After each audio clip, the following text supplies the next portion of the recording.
విద్యా హక్కు చట్టానికి విరుద్ధంగా ప్రైవేటు పాఠశాలలు కొనసాగిస్తే భారీ జరిమానాలు విధించడంతో పాటు అవసరమైతే అనుమతులు రద్దు చేస్తామని వికారాబాద్ జిల్లా తాండూరు మండల విద్యాధికారి వెంకటయ్య గౌడ్ హెచ్చరించారు. నేడు తాండూరు మండలం మరియు పట్టణంలోని ప్రైవేటు పాఠశాలల యాజమాన్యాలతో ప్రత్యేక సమావేశం నిర్వహించారు. ఈ సందర్భంగా ఆయన మాట్లాడుతూ ప్రైవేటు పాఠశాలల్లో పాఠ్యపుస్తకాలు, నోట్బుక్స్, పెన్నులు, పెన్సిళ్లు మరియు బెల్టులు, బూట్లు మరియు యూనిఫామ్లు విక్రయించరాదని, అధిక ఫీజులు కూడా వసూలు చేయరాదని జీవో నంబర్ 1 ప్రకారం నడుచుకోవాలని కోరారు.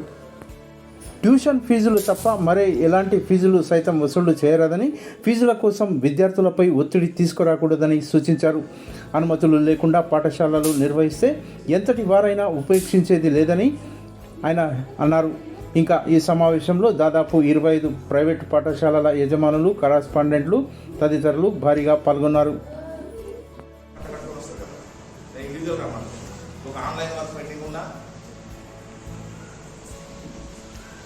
అన్ని పెండింగ్ ఉంటాయి, అన్ని పోతాయి అనుకుంటా, అన్ని పెండింగ్.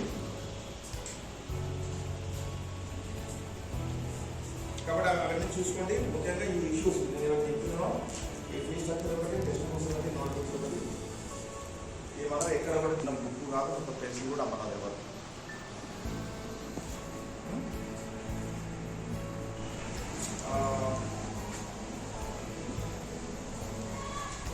తర్వాత 2-3 కాంప్లైంట్ మాకు ఏమొచ్చాయండి, క్వాలిఫికేషన్ లేని ఫీజులు ఉన్న స్కూల్లో అట్లా ఉంటే నేను ఎంత